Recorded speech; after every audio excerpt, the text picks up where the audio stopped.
I remember the first time they marched us off those trucks. The air was thick with heat and dust, and the only sound breaking the silence was the distant hum of an airplane above. I thought they were taking us to be executed. I never imagined that just a few months later, I'd be behind the wheel of an American truck, hauling crates of ammunition, fighting for the same war I once believed we had lost. We were Italian prisoners of war, captured in North Africa, carried across the Atlantic in eerie silence, watched by armed guards, and shut behind coils of barbed wire. We were beaten, or so we believed. Then something unexpected happened. The Americans didn't treat us like enemies, not exactly. After Italy surrendered in 1943, they gave us a choice: stay behind the fence, or step beyond it and join something strange, uncertain, something that at first felt like betrayal, but slowly turned into survival. This is the forgotten story of how tens of thousands of Italian POWs, once loyal to Mussolini, ended up quietly working across the United States, fueling the very war machine that had defeated them. Most never realized just how much they were contributing, and by the time the war was over, they had already changed it. Background and the first fears Italy hadn't started out as America's direct enemy, but under Mussolini, it aligned with Hitler's Germany in the Axis powers. From the deserts of North Africa to the Rocky Mountains of Greece, Italian soldiers fought beside the Nazis, convinced they were restoring the glory of Rome. Or at least, that's what the propaganda promised. By 1942, reality hit hard. Italian forces were being crushed on every front. British troops drove them out of Libya. American tanks thundered through Tunisia, and one after another, entire Italian divisions collapsed. Surrender wasn't strategy anymore. It was survival. For many captured in North Africa, what followed wasn't execution or torture, but silence and confusion. Loaded onto American transport ships, blindfolded, hands bound, no one told them where they were headed. Some thought they'd be dumped in the ocean. Others whispered they were being sent to Siberia. They were wrong. Their destination was one they never expected: the United States of America. Thousands of miles from the front, under fences strung with searchlights, Italian prisoners were scattered across the country. From Texas to Wisconsin, Georgia to California. More than 50,000 Italians were quietly held in American camps. To most Americans, they didn't exist. Ghosts of a war fought far away. To the prisoners, it was a strange kind of captivity. There were no firing squads, no starvation rations. In fact, many ate better than they had in the army: meat, coffee, even soap. But comfort didn't erase the shame. I was 23, one former POW later wrote. In the desert, I had slept in holes and eaten sand. Now I was sleeping on a mattress. In America, I didn't know whether to be thankful or ashamed. Most of them still clung to the idea of Italy, or at least the Italy they had been told to die for. Mussolini, the Duce, the homeland. Even as defeat loomed, no one wanted to admit they had become traitors. Then came the day that shattered everything. September 8th, 1943. Italy surrendered. Just like that, the Axis broke apart. Mussolini was overthrown. A new government signed peace with the Allies. For the men behind the fences, it was dizzying. Overnight, they were no longer enemies of America, but prisoners of a country that no longer existed. That's when the Americans came to them with a question. Do you want to sit here and wait, or do you want to help us win this war? Most didn't know how to answer. They still wore the same uniforms they'd been captured in. They still had brothers fighting under German command back home. Some didn't trust the offer. Others were desperate for purpose. But one thing was certain: saying yes would change everything. The offer didn't come as a command. It came as a quiet suggestion, passed through translators whispered between, guards printed on a piece of paper pinned to the camp bulletin board. Volunteers needed for special labor units. Non-combat roles, work available, earn wages, greater freedom. To many Italian PS, it sounded like a trick. Work for the Americans after everything, after being their enemy. But the details kept coming. The Americans weren't forcing anyone. This was voluntary. Only those who pledged loyalty to the new Italian government, the one that had just surrendered, would be accepted. No weapons, no combat, just labor, safe, useful work. The program had a name, the Italian Service Units, and it was huge. In a matter of months, nearly 45,000 Italian PSWs, more than 80% of those held in the United States, volunteered to join. They swapped their prisoner uniforms for new ones, olive drab American fatigues with the word Italy stitched on the shoulder.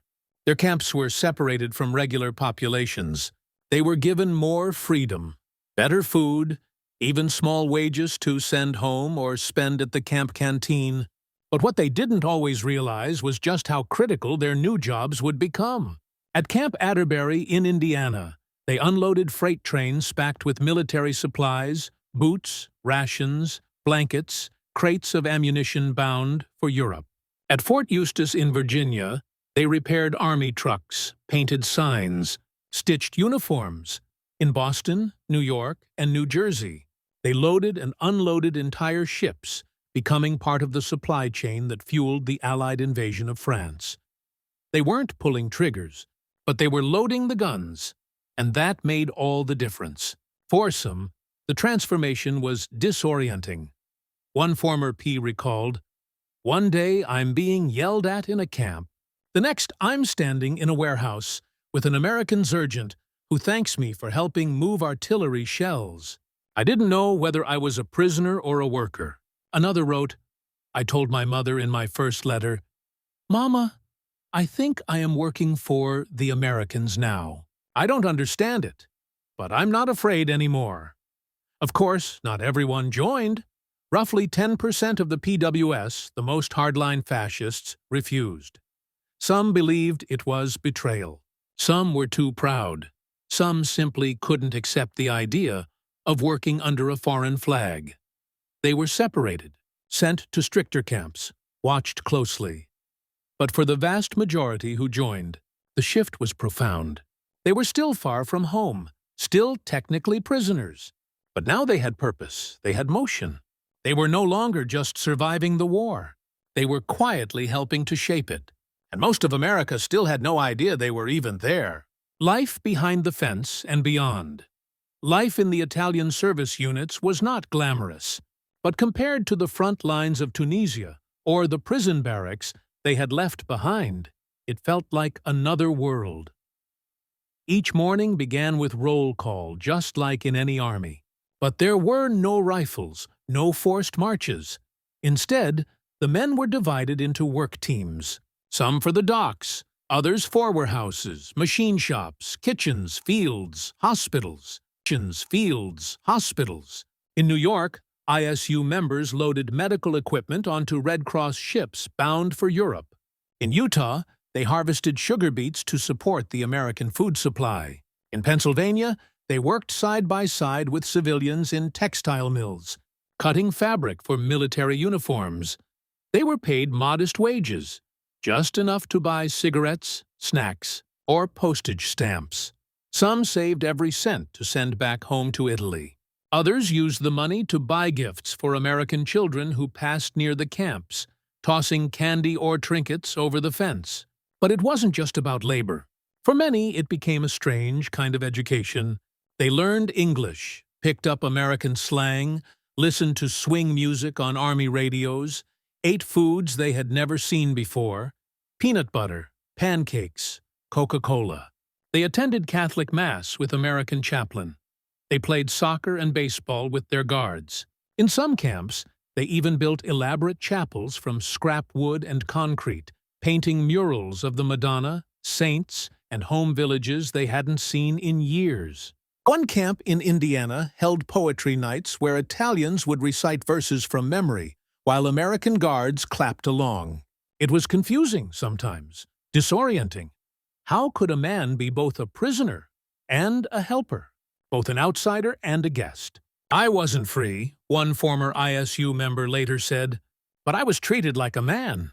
That was enough." What surprised many Americans was how quickly bonds formed. Some local farmers invited ISU workers to share Thanksgiving dinner. Others dropped off fruit baskets at the camp gates. Children waved at them from passing cars, shouting, "Ciao!" Of course, there were limits. Fraternization wasn't always encouraged, and not all Americans welcomed the idea of former enemies being treated kindly, especially while their own sons were dying overseas. But something was shifting. These weren't Nazis. They weren't fanatics. They were people, young men, some scared, some homesick, some just grateful to be alive. And slowly their role became clear. They weren't just sweeping floors or loading boxes. They were keeping America's war effort alive from within. The quiet engine of victory. By the beginning of 1944, the war machine was no longer just turning. It was thundering forward. In Europe, the Allies were preparing for something unprecedented. The largest amphibious assault in human history. Plans were being finalized for Operation Overlord, the storming of Nazi-held France, and every nail, every can of gasoline, every bullet, every ration bar was a piece of a puzzle that stretched across oceans. Meanwhile, in the Pacific, the island-hopping campaign against Japan devoured resources with brutal efficiency. Airstrips were built on coral, ships were refueled mid-ocean, and men, so many men, were needed to push forward. America's industry had risen to meet the demand. But even with millions employed in factories, warehouses, and fields, it wasn't enough. Behind the headlines, beyond the battlefield, something else, or rather, someone else was helping to keep that engine running. They were the Italian service units, once prisoners of war, now the quiet hands of American logistics. And while most of the public never saw them, their fingerprints were on nearly everything heading toward the front lines. In the port of New Orleans, ISU men toiled day and night, loading trains and trucks with crates of engines, stacks of artillery shells, and pallets of rations. In Boston, they organized equipment bound for the Normandy invasion, sorting through boots, parachutes, medical kits, and radio gear. On the West Coast in San Francisco and Oakland, they packed cargo ships destined for the Pacific. Rifles, spare aircraft parts, tarps, field kitchens. They weren't on the battlefield, but they weren't far from danger either. They handled munitions. They drove volatile fuel tankers. They moved crates stenciled with the word high explosive under the constant watch of the military police. One wrong move could mean fire, injury, or worse, but they did it quietly, efficiently, without complaint. Not because they had suddenly become patriots of the United States, not because they were converts to Allied ideology. They did it for something more personal, more human. They did it because they wanted their days to matter again.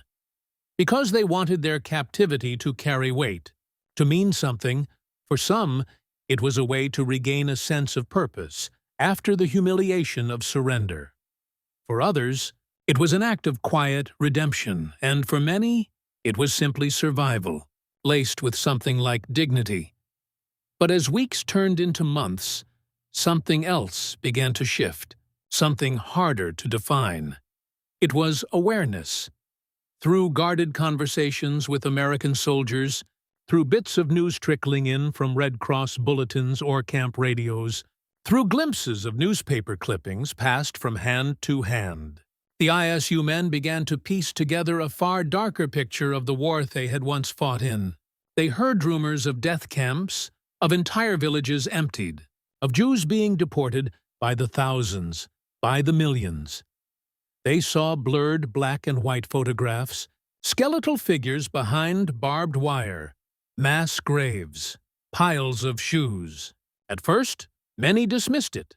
Allied propaganda, surely, lies designed to paint the Axis as monsters. But then came more photos, more names, more details from liberated camps in Poland and Germany. Bergen-Belsen, Majdanek, and most haunting of all, Avits. Many of the ISU members had never even heard that name before. Now they could not forget it. "I had been a soldier under Mussolini," one former P wrote years later in a memoir. "I believed we were restoring order to the world. But now I saw what we had allowed, what we had supported, and I felt ashamed." That realization wasn't universal. Not every Italian prisoner underwent a transformation. Some still held tightly to the past, unwilling or unable to reckon with what the war had truly meant. But for many, their time in the service units became more than labor. It became a moral crossroads. They began to see themselves not just as prisoners, but as participants in something larger, something they hadn't chosen, but were now quietly supporting. And then, in June of 1944, the invasion came. D-Day. Radio crackled through camp loudspeakers. News spread quickly. The Allies had landed in France.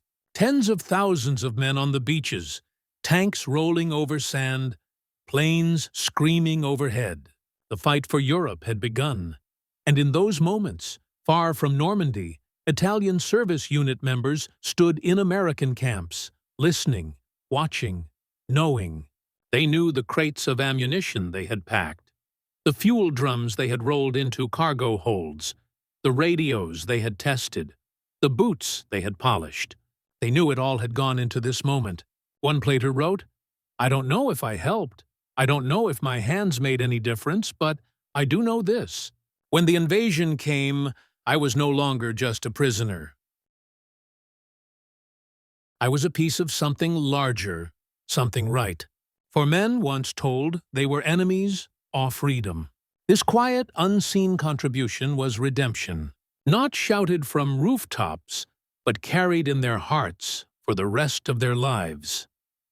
War ends, but their story doesn't. By the spring of 1945, the war in Europe was collapsing like a house of cards. The Red Army was pushing from the east. American and British forces were tearing through Western Germany, and the once mighty Nazi regime was in its death throes.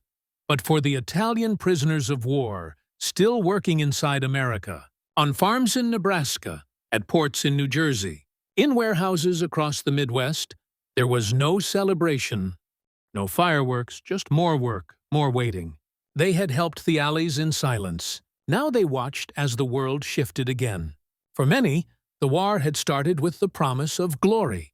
They had joined Mussolini's campaigns in North Africa and Greece, filled with nationalist fervor and dreams of restoring Italy's greatness.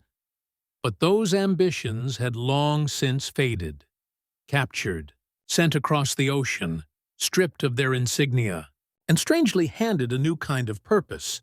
They had spent the past year or more working for the very nation they once called the enemy.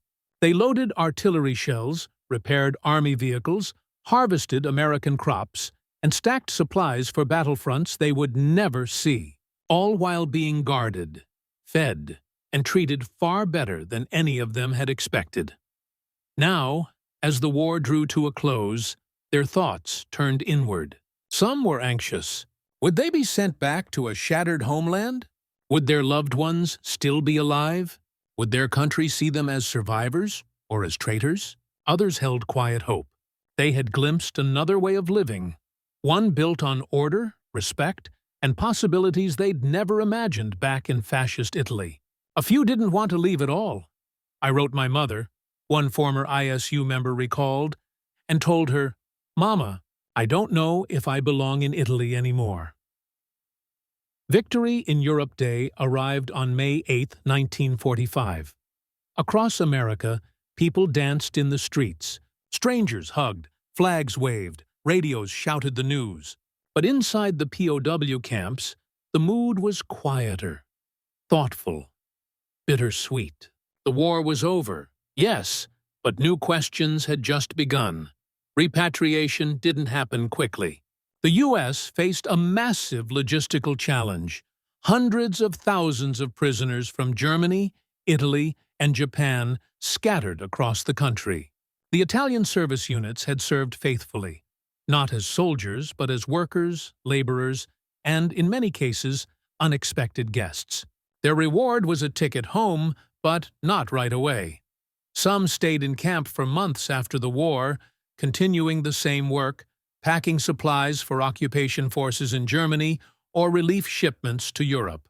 Others were released quietly and sent to ports to board ships bound for Naples or Genoa, uncertain what awaited them. When they arrived, it was shocking. Italy lay in ruins, roads destroyed, cities flattened, the economy wrecked, politics a storm of monarchists, communists, and Democrats battling for control. Many returning POWs felt like strangers in their own homeland. Some were embraced. Others were met with suspicion. "You worked for the Americans?" neighbors would ask. "Did you change sides?" For the proud, it cut deep, one man later wrote. "I was a soldier. I fought for Italy. Then I labored for America.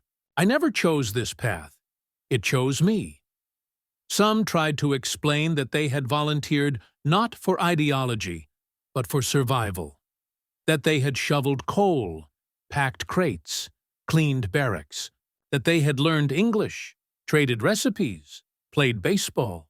That they had seen a different version of the world, and it had changed them. But not everyone cared to listen. And so, quietly, a few chose never to return. Thanks to sponsorships from American families, churches, or employers, some ISU members were allowed to remain in the U.S. They settled in the Midwest, the South, the Northeast. Some married, some opened small businesses. One even became a high school janitor, beloved by generations of students who never knew he had once worn Mussolini's uniform. "I came here in chains," he said years later, "but I stayed by choice." It's a paradox, a twist of history rarely mentioned in textbooks. Men captured as enemies became vital workers. Prisoners sustained supply lines. Former fascist soldiers helped defeat fascism, not with rifles, but with their hands, through labor, through quiet, tireless effort. Most never realized how much they'd contributed until the war had long ended. They weren't supposed to be remembered. When they were seized in North Africa or Sicily, loaded onto ships, and carried across the Atlantic. No one imagined these defeated, disarmed, forgotten men would shape the war's outcome in any meaningful way. But they did, not with bullets or medals, but with motion, with endurance, with unseen hours of lifting, fixing, building. Tens of thousands of Italian POWs, men who once marched to fascist songs and dreamed of Rome's rebirth, ended up doing something far more profound, helping America win the Second World War. Their reward wasn't parades or monuments. Most went home to ruins, to families who barely recognized them, to governments that didn't want to remember. Some were embraced, others branded as cowards. A few stayed behind and built quiet lives in American towns, as bakers, mechanics, janitors, fathers. You wouldn't know their past unless they told you, and they rarely did. But sometimes, in a letter, a diary, or a conversation late at night, the truth slipped out. That they had once packed grenades for the Americans. That they had once sung lullabies to a guard's child through a fence. That they had once stood in a Mississippi warehouse, loading crates bound for a beach called Normandy. And maybe, just maybe, they had helped change something. The story of the Italian service units isn't one of glory. It's one of irony. That enemies can become allies. That captivity can become purpose. That the hands you once feared might someday carry your hopes. One former ISU man, long naturalized as an American, once wrote, "I was taken prisoner. I became a worker. But in the end, I was just a man. And that's all I ever wanted to be seen as." So next time you hear the names of the D-Day beaches, Omaha, Utah, Juneau, Gold, remember that not every man who made that invasion possible wore a helmet or carried a rifle. Some wore the name Italy on their sleeve, and they never forgot what that meant. Never forgot what that meant.